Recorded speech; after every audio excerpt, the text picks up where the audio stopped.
সকাল হতেই বোঝা গিয়েছিল সর্বনাশের বহরখানা। তারপর কয়েকদিন ধরে ঘরের চালের নিচ থেকে কোনো সাড়া পাবার আশায় উৎসব পাগল হয়ে থাকে। কে কোথায় পাগল নাকি উৎসব? সাধন দাসের কথা উৎসব নেয় না। সাধন বলে, তোরেও তো টেনে নিচ্ছিল, গাছে বেঁধে রয়ে গেলি। উৎসব বলে, রাগ আর অচন্ন নির্মা ঘরের পাশ ছেড়ে সে নড়তেই চায় না। তাছাড়া টিনের বেশ একটা মুখ বন্ধ কৌটো ছিল ঘরে। তার মধ্যে ছিল নিভুই উৎসবের জমি চেয়ে দরখাস্তের নকল। ভালো করে খেয়াল করো, নিভুই, অর্থাৎ উৎসবের কোনো জমি নেই, তবু জমি চেয়ে দরখাস্ত। তার মানে সে জমি, এমন একটা জমি চাইছে যেখানে সে চাষ করতে পারে, সেই রকম জমি চেয়ে দরখাস্তের দলিল। উৎসব নাইয়া পিং হরিচরণ নাইয়া পিতা, সেই কৌটোটা বা কোথায়? সেই কৌটোটা আর নেই।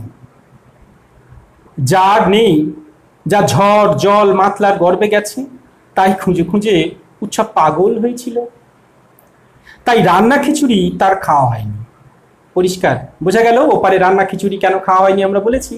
অর্থাৎ সে তার স্ত্রী পুত্র কন্যাকে হারিয়েছে মাতলার জলোচ্ছ্বাসে, ফলে এবং তার সম্পত্তির যে প্রমাণপত্র সেটুকুও সে হারিয়েছে। আর এই সব নানান দুরবস্থার ভিতর দিয়ে যেতে যেতে উৎসবের খাওয়ার কথা মনেই ছিল না। তাই বলছে, তাই রান্না খিচুড়ি তার আর খাওয়া হয়নি। সহজ খাবার তখন দেওয়ার ব্যবস্থা অবশ্যই ছিল, যে মানুষগুলো হঠাৎ বিপদের মধ্যে পড়েছে এমন খাবার দাও যাতে দ্রুত ব্যবস্থা করা যায়। তাই খিচুড়ি বানানো হয়েছিল চাল ডাল মিশিয়ে, তাই না? তো এটা খারাপ ভাবার কিছু নেই, খুব ভালো কিছু দেওয়াও যায় না সত্যি সত্যি এরকম সময়, সব মানুষ তাই খেয়েছিল। তারপর যখন তার সম্বিত ফিরল, তখন আর খিচুড়ি নেই, ড্রাই ডোল। ড্রাই ডোল বলতে আরো বড় কথা, এর পরে পরে আর খাবার পাবে না মানুষ। যতটুকু মজুদ ছিল সেগুলো দিয়ে ওদের খাওয়ানো হয়েছে। ব্যাপারটা বুঝতে পারছো কত প্যাথেটিক হচ্ছে, তাই না? চালগুলি সে চিবিয়ে জল খেয়েছিল। এভাবে কিছুদিন যায়। তারপর গ্রামের লোকজন বলে, মরেছে যারা তাদের ছরাদ্দ করতে হয়। এ কাজ করার জন্যই তারা মহা নাম সৎপতিকে খবর দেয়।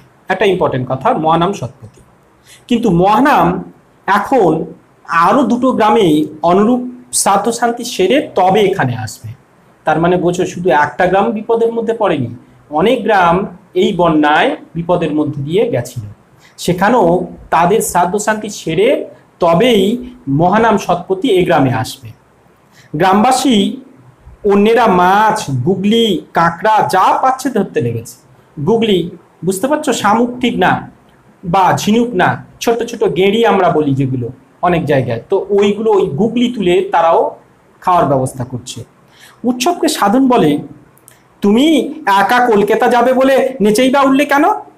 সরকার ঘর করতে খরচা দেবে শুনছো না? তো উৎসব হঠাৎ খুব বুদ্ধিমান সাজতে চায়। ও বলে, সে একটা কথা বটে।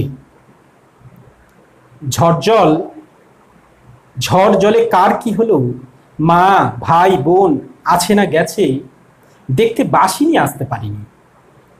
তো কলকাতা সেখানে কাজ করে বুঝতেই পারছো।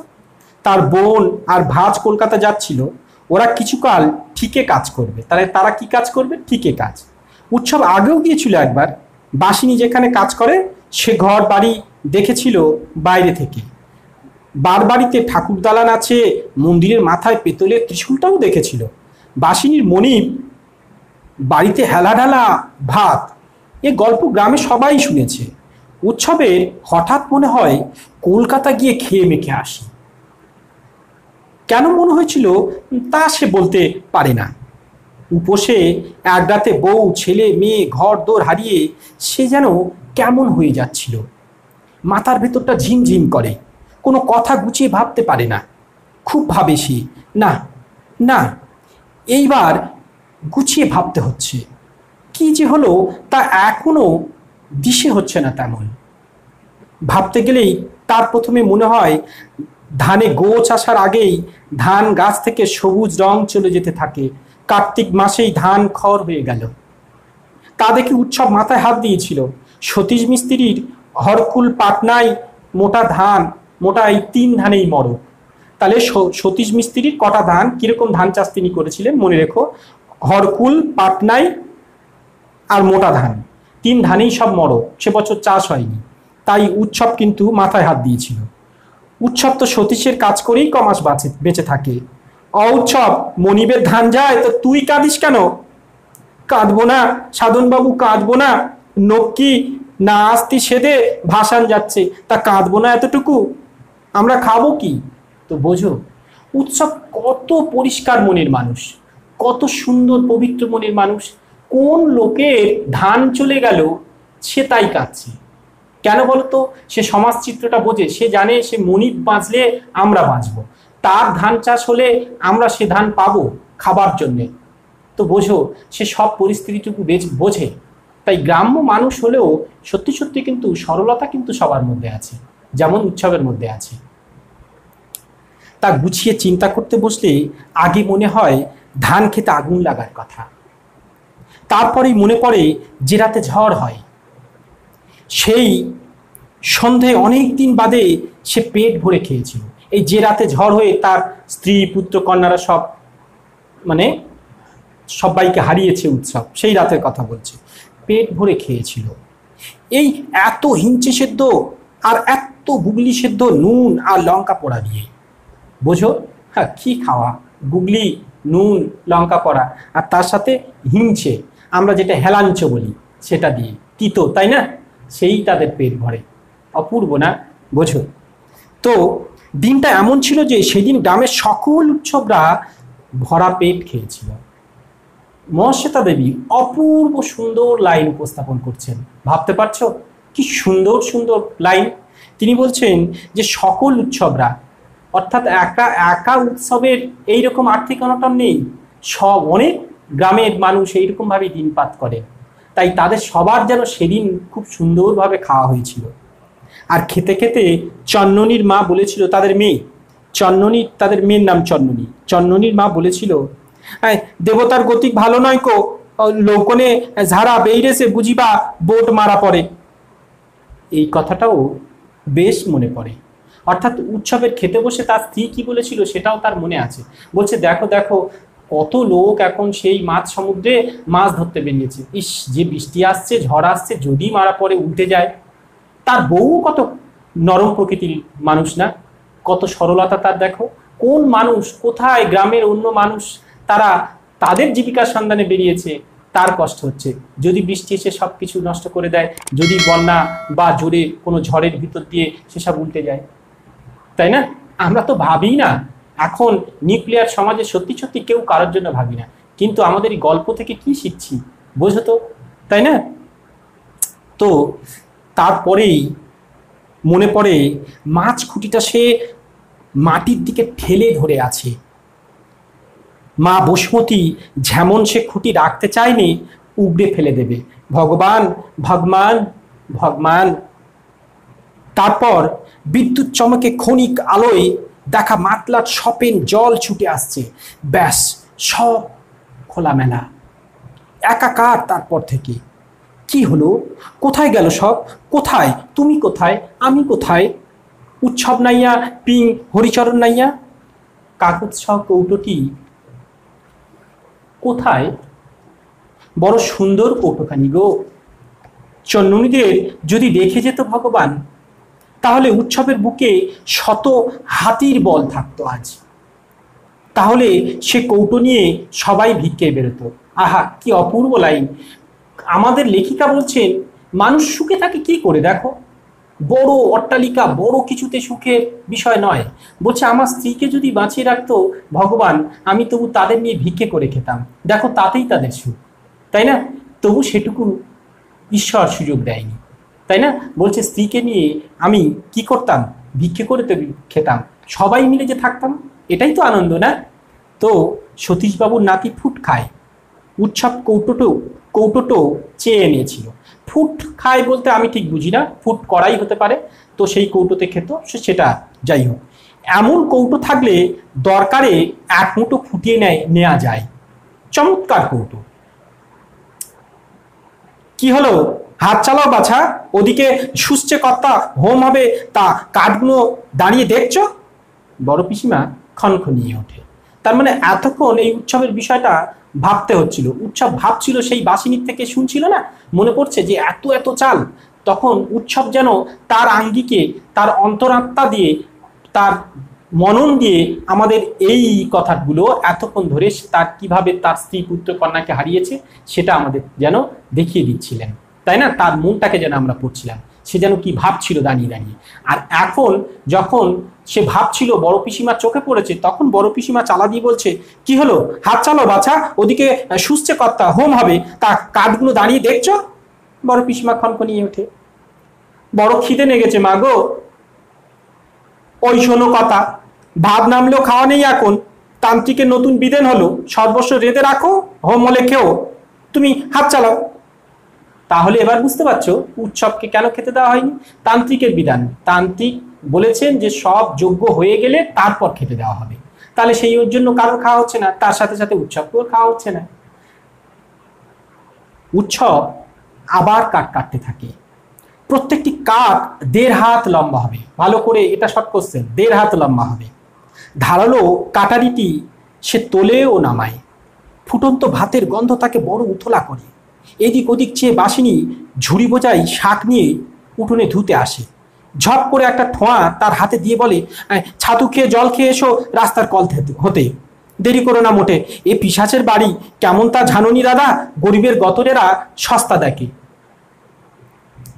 হ্যাঁ, কে মরতেছে? হ্যাঁ বাসিনী, এই টেকেলে বুড়ো বাড়ির কর্তা মরবে নে, হই যে হোমের যোগান দিচ্ছে ওই মুটকি ওনার খাস ঝি, কর্তা মলে পরে ওকে 7 নাতি না মেরেছি তো আমি বাসিনী নই, টেকেলে বুড়ো মরেছে তার জন্য হোম। তো এইভাবে ঝাঁঝিয়ে উঠে, হ্যাঁ, তো বাসিনী বলছে। ছাতু কটা নিয়ে উৎসব বেরিয়ে যায়। বাপ রে, এত তরকারি, এত চাল, এত মাছ, ই একটা যজ্ঞই বটে, সব নাকি বাদার দৌলতে। সে কোন বাদা? উৎসবের বাদায় শুধু গুগলি, গেঁড়ি, কচু শাক, শুষ্নো শাক।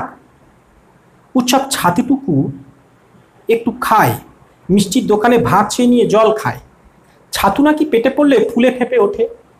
তাই হোক, পেটের গবর ভরুক, কিন্তু সাগরে শিশির পরে উৎসব টের পায় না কিছু, সে আবার ফিরে আসে। সাগর বিস্তৃত জলরাশি, তার মধ্যে 1 ফোঁটা শিশির কি হবে?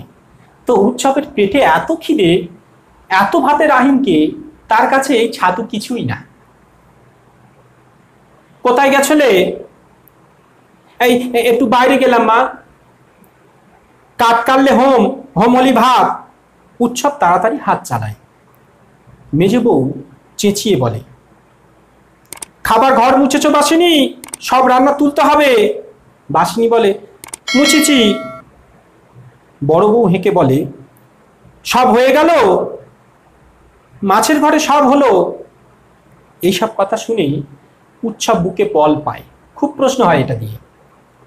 ভাত খাবে সে, ভাত, আগে ভাত খাবে, জিভে ভাতের স্বাদ নেবে। আসার সময় গা গেঁয়াতি বলেছিল, কলকাতা যাচ্ছ যখন তখন কালীঘাটে ওদের ছরাদ্দ ছেড়ে নিও। অপঘাতে গেছে ওরা। হ্যাঁ, তাও করবে উৎসব। মহানাম সৎপতি তো এলো না, এলে পরে নদীর পাড়ে সারবন্দি ছরাদ্দ হবে। উৎসব কালীঘাটে ছরাদ্দ সারবে। সতীশবাবু বলেছে, উৎসবে মতিচ্ছন্ন হয়েছে বই তো নয়। বহু ছেলে মেয়ে অপঘাতে মরল তো মানুষ পাগল হয়ে যায়, আর উৎসব দেখো ভাত করছে। তো এই পাঠটুকু আমরা খেয়াল রাখছি। তুমি কি বুঝবে সতীশবাবু? নদীর পাড়েও থাকো না, মেটে ঘরেও থাকো না। পাকা ঘর কি ঝড় জলে পড়ে? তোমার ধান চালও পাকা ঘরে রেখেছ, চোর ডাকাতে নেবে না। দেশ জোড়া দুর্যোগেও তোমার ঘরে রান্না হয়। ভাত খেতে দিলে না উৎসবকে। তোকে আগলা দিলে চলবে? তাহলেই পালে পালে পঙ্গপাল জুটবে নে। এ হলো ভগবানের মার, এর চোর থেকে তোকে বাঁচাতে পারি? তা তুমি ভাত দিলে না, দেশে ভাত নাই। সেই যে পোকায় ধান নষ্ট, সেই হতেই তো উৎসবের আধ পেটা সিকি পেটা উপশেষ শুরু। আধ পেটা বলতে অর্ধেক, সিকি পেটা বলতে 25 পয়সাকে বলা হয়, তার মানে অর্ধেকেরও অর্ধেক, বুঝতেই পারছো। পেটে ভাত নেই বলে উৎসব প্রেত হয়ে আছে, খুব ইম্পর্টেন্ট পড়ে এটা। পেটে ভাত নেই বলে উৎসব প্রেত হয়ে আছে। কেন প্রেত হয়ে আছে? ভাত খেলে সে মানুষ হবে, তখন বউ ছেলে মেয়ের জন্য কাঁদবে। সত্যি সত্যি খিদে এমন একটা বিষয়, আত্মীয়তাও ভুলিয়ে দেয় না। দেখো এখন তার প্রিয় আত্মীয়দের কথাও মনে পড়ছে না, এত তার খিদে। দুঃখ তো ওর হয়নি, ও শুধু পাগল হয়ে বউ মেয়েকে ডেকেছিল কয়েকদিন ধরে, তখনই উৎসব প্রেত হয়ে গেছে। তাহলে প্রেত হয়ে গেছে কেন বুঝতে পারছো? মানুষ থাকলেও ঠিকই বুঝতো যে জলের টানে মানুষ ভেসে গেছে, কত গরু মোষ ভেসে গেল। চন্ননীর মা তো খুন ছাড়। উৎসব কাঠ কাটা শেষ করে, 2.5 মণ কাঠ কাটলো সে ভাতের হাত তুছে। ভাত খাবে বলে 2.5 মণ কাঠ কেটেছে। 1 মণ, এই করতে করতে 2.5 মণ সে কাঠ কেটেছে, নইলে দেহে ক্ষমতা ছিল না। 5 ভাগে কাঠ রেখে আসে দালানে। উঠোনে কাঠের কুচো টুকরো সব ঝুড়িতে তুলে উঠোন ঝাড় দেয়। তারপর বড় পিসিমাকে দেখতে পেয়ে শুধোয়, মা বাইরে যেয়ে বসবো?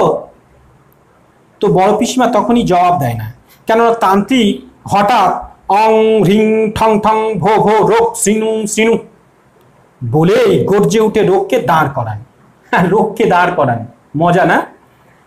কালো বেড়ালের লোমে রোগকে বেঁধে ফেলেন ও হোম শুরু করেন। তাহলে রোগকে কিসে বাঁধেন? ওই কালো বেড়ালের লোমে বেঁধে ফেলেছেন। একই সঙ্গে উপর থেকে নার্স নেমে এসে বলে, ডাক্তারকে কল দিন। বড় মেজো ছোট ঘুম ভাঙা চোখ বিরস মুখে হোমের ঘর থেকে বেরিয়ে যায়। বাসিনী উৎসবকে বলে, তুমি যে বাইরে বসো দাদা।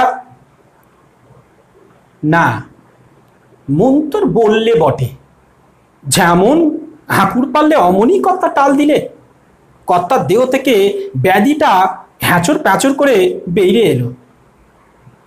চান করবে তো করে নাও কেন? তো বাসিনী এটা একটু একটু খবর দিয়ে যাচ্ছে উৎসবকে,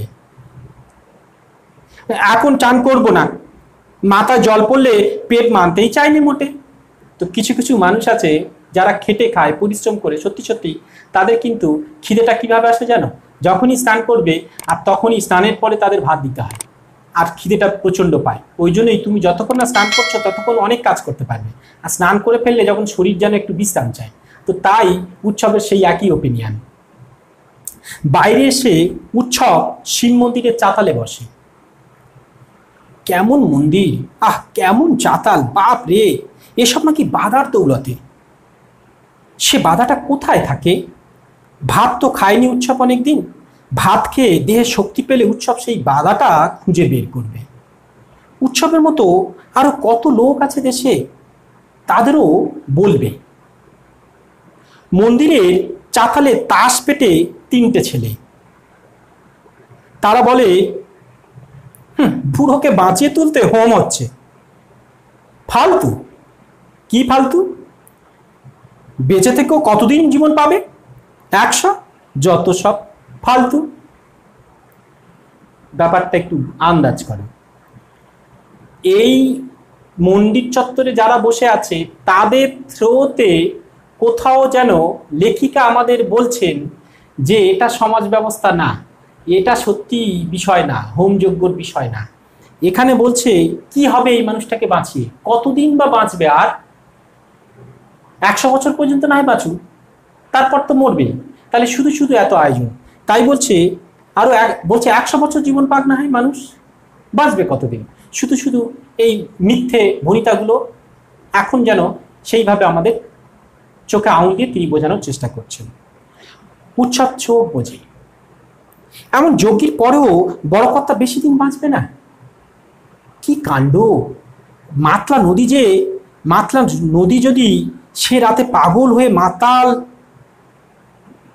মাতনে উঠে না আসে, তো উৎসবের বউ চন্ননি ছোট খোকা অনেক দিন বাঁচে। একটা কথা তোমাদের মনে করিয়ে দিই, সাধারণত সুন্দরবন এলাকায় অনেকে এই মাতলাকেই মাতলা অনেকে বলতে থাকবে, কিন্তু অ্যাকচুয়ালি আমি দেখেছি যত সবাই মাতলা উচ্চারণটা করে। মনে রাখলে এটা খেয়াল রাখবে, মাতলা অনেকে উচ্চারণ বলে, এটা মনে রাখবে। তো যাই হোক, উৎসবের চোখের কোলে জল গড়ায়, ভাত খাবে আজ, সেই আশাতেই প্রেত উৎসব মানুষ হয়ে গেল নাকি। বড় ছেলে ছোট খোকার কথা মনে হতে চোখে জল এলো হঠাৎ।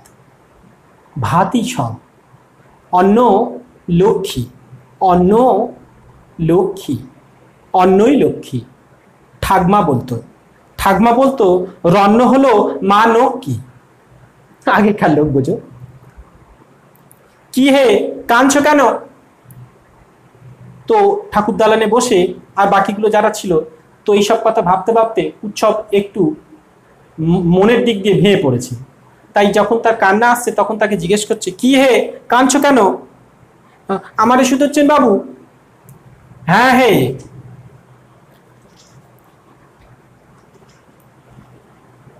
আবার থেকে আসতেছি বাবু গো, ঝড় জলে সব নাশ হয়ে ঘরের মানুষ বলে ডট ডট ডট ডট আরো কিছু বলতে যাবেন, কিন্তু ওই লোকগুলো তো অত আগ্রহ দরকার নেই। কি দরকার একটা কোথাকার কি মানুষ তার কথা শুনে। তখন অর্থাৎ উৎসবের কথা থামিয়ে দিল তারা। বুঝতে পারছো নিশ্চয়ই কি সুন্দর লেখা। তাস পিটানো ছেলেগুলো অস্বস্তিতে পড়ে, এত শুনতে চায় না। বয়স্ক ছেলেটি বলে, ঠিক আছে ভাই ঘুমো এসো। তাহলে উৎসব সত্যি সত্যি ঘুমিয়ে পড়ে, ঘুমিয়েই থাকে সে অনেকক্ষণ অনেকক্ষণ। অবশেষে কার পায়ের ধাক্কা খেয়ে ঘুম ভাঙে তার, বোঝো পায়ের ধাক্কা।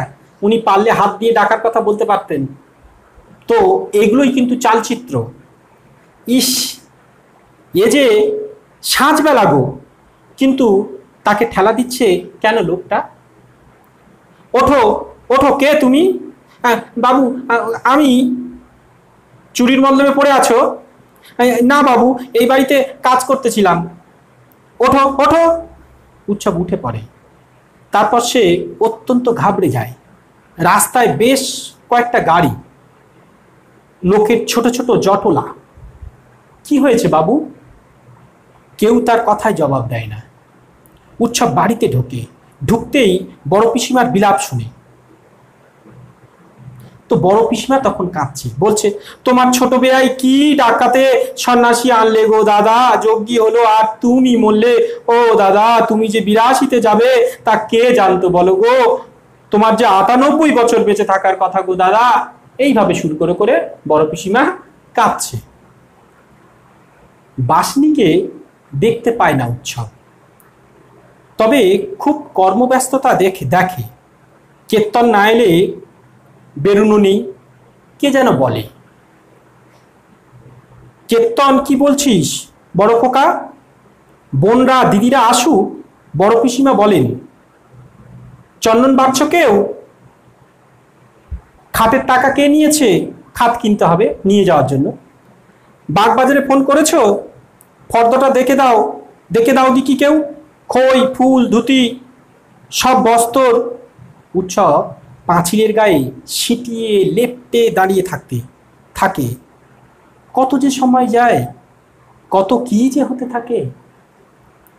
মস্ত খাট আসে, রাতে রাতে বের করতে হবে, রাতে রাতে কাজ ছাড়তে হবে, নইলে দোষ লাগবে। দোষ বলতে তোমরা নিশ্চয়ই বোঝো, আগেরকার দিনে এই ধারণাটা ছিল মরা জেগে ওঠে, অর্থাৎ প্রেত হয়ে যায়, ভূতের আঙ্গিক নেয়। তো সেইটাই বলা হচ্ছে, যদি না 24 ঘন্টার মধ্যে পুড়িয়ে দেওয়া হয় সেই লাশকে। অনেক তোড়জোড় হয়, মেয়েরা বসে কাঁদে। হোম যজ্ঞ করেও বড় কর্তার প্রাণটা যে রইল না, তাতে তান্ত্রিকের এতটুকু কুণ্ঠিত দেখা যায় না। তান্ত্রিকের কোনো লজ্জা টজ্জা কিছু নেই, বা একটু মন খারাপ হচ্ছে না, কেননা সে ভাবছে তার লজিক আছে। চলো শুনি। তিনি লাইন করে ফেলেন তার। ফলে বড় পিসিমা চেঁচিয়ে বলতে থাকেন, 3 ছেলে হোম ছেড়ে উঠে গেল যে, তাহলে 3 ছেলের দোষ, হোম করতে করতে উঠে চলে গেছে। তো এই জন্যই এই পাপ অনাসৃষ্টিটা হয়েছে। এসব কাজে বিঘ্ন পড়লে রক্ষে আছে, একথার আলোচনায় খুব সরগরম হয়ে পড়ে বাড়ি। শোকের শোকের কোনো ব্যাপারই থাকে না। এ ওর ব্লেম করতে থাকে, দোষারোপ করতে থাকে, তখন শোক বলে আর কিছু থাকে না। বাড়ির উনুনই জ্বলবে না, রাস্তার দোকান থেকে চা আসতে থাকে। অবশেষে রাত 1টার পর বুড়ো কর্তা বোম্বাই খাটে শুয়ে, বোম্বাই খাট মনে রেখো এটা, শুয়ে নাচতে নাচতে চলে যান। পেশাদারি দক্ষ সব বাহকরা আধা দৌড় দেয়, ফলে কীর্তন দলও দৌড়তে বাধ্য হয়। বড় পিসিমা বলেন, বাসিনী সর্বস্ব রান্না পথে ঢেলে দিকে যা। তো সত্যি মরে গেলে তারপরে কিছু খেতে নেই, তাই অর্থাৎ প্রত্যেকটা সমাজ চিত্র, যেখানে সমাজের কথা বলছেন মহাশ্বেতা দেবী, এখানে আমাদের করার কিছু নেই। এমন এমন নিয়ম নীতির মধ্যে আমরা বাঁধা আছি, এখানে কিছু করার নেই। তো উৎসব খেতেও পাবে না। তো তাহলে ঘরদোর মুক্ত কর সব, বউরা যাও না, দাঁড়িয়ে বা রইলে কেন? এইরকম ভাবে বড় পিসিমা রায় দিচ্ছে। উৎসবের মাথার মধ্যে যে মেঘ চলছিল তা সরে যায়। সে বুঝতে পারে সব ভাত ওরা ফেলে দিতে যাচ্ছে। বাসিনী বলে, ধর দেখি দাদা, এই যে ধরি। উৎসবের মাথায় এখন বুদ্ধি স্থির, সে জানে সে কি করবে। আমাকে দে ভারীটা। মোটা চালের ভাতের বড় ডেকচি নিয়ে সে বলে, দূরে ফেলে দে আসি। হ্যাঁ হ্যাঁ, নয়তো কুকুরে ছেটাবে, সকালে কাকে ঠোক দেবে, বামুন বলে।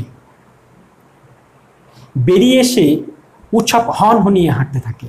খানিক হেঁটে সে আধা দৌড় মারে। ভাত, বাদার ভাত তার হাতে এখন, পথে ঢেলে দেবে, কাক কুকুরে খাবে। দাদা বাসিনী ব্যাপারটা বুঝতে পেরেছে, কিন্তু যে উৎসব এবারে সেটাকে নিয়ে কি করতে চলেছে তা বলছে, দাদা। ত্রস্ত বাসিনী প্রায় ছুটে আসে, অসুজ বাড়ির ভাত খেতে নি দাদা। তখন যেন উৎসব এক অদ্ভুত, তার মধ্যে এক প্রেত শক্তির মতো। সে রেগে গিয়ে নয়, একটা ভাত পেয়েছি, তার থেকে এখন আদর্শ কোনো কিছু না। সে তখন যেন একটু বলছে, খেতে নি, তুমিও যে বামুন হয়েছ, মানে এখানে এসে তুমিও বামুনদের মতো, মানে ওদের মতো হয়ে গেছো। ও দাদা ভাগ্যতা করি। উৎসব ফিরে দাঁড়ায়, তার চোখ এখন বাদার কামটের মতো হিংস্র। দাঁতগুলো বের করে সে কামটের মতোই হিংস্র ভঙ্গি করে। বাঘিনী ভয় পেয়ে যায়, বাসিনী ভয় পেয়ে যায়। বাসিনী থমকে দাঁড়ায়। উৎসব দৌড়াতে থাকে, প্রায় এক নিঃশ্বাসে সে স্টেশনে চলে যায়, বসে খাবল খাবল ভাত খায়। ভাতে হাত ঢুকিয়ে দিতেই সে স্বর্গ সুখ পায় ভাতের স্পর্শে। চন্ননীর মা কখনো তাকে এমন সুখ দিতে পারেনি। এই কথাটা কিন্তু খারাপ মিন্স করো না, চন্ননীর মা কখনো তাকে এমন সুখ দিতে পারেনি। অর্থাৎ চন্ননীর মা যা রান্না বান্না করে খাইয়েছে, উৎসব সে খাবার মধ্যে বোধহয় এত আরাম পায়নি। আজকে শুধু ভাত খেতে গিয়ে সে যে আরাম পাচ্ছে।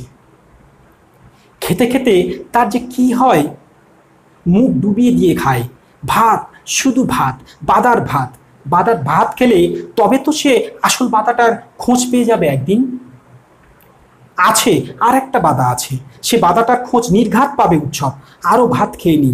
চন্ননী রে, তুইও খা, চন্ননীর মা খাও, ছোট খোকা খা, আমার মধ্যে বসে তোরাও খা। আহ, এবার জল খাই, জল, তারপর আরো ভাত।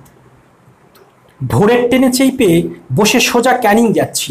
ভাত পেটে পড়েছে এখন, ঝানছি যে ক্যানিং হয়ে দেশ ঘরে যেতে হবে। উৎসব হাঁড়িটি জাপটে কানায় মাথা ছুঁয়ে ঘুমিয়েই পড়ে। পেটে ভাত গেছে না, একটু বিশ্রাম চায় শরীর। উৎসব সেখানেই স্টেশনেই ঘুমিয়ে পড়ে। পেতলের ডেকচি চুরি করার অপরাধে সকালে লোকজন উৎসবকে সেখানেই ধরে ফেলে। পেটে ভাতের ভাব নিয়ে উৎসব ঘুমিয়েই ছিল। ঘুম আর তার ভাঁয়েই। মারতে মারতে উৎসবকে ওরা থানায় নিয়ে যায়। আসল বাদাটার খোঁজ করা হয় না আর উৎসবের। সে বাদাটা বড় বাড়িতেই থেকে যায় অচল হয়ে। সত্যি এক অপূর্ব সুন্দর গল্প মহাশ্বেতা দেবী আমাদের এই উপহার দিয়েছেন, যা আমাদের দ্বাদশ শ্রেণীর পাঠ্যাংশে রাখা হয়েছে। তো আশা করি তোমাদের নিশ্চয়ই ভালো লাগলো।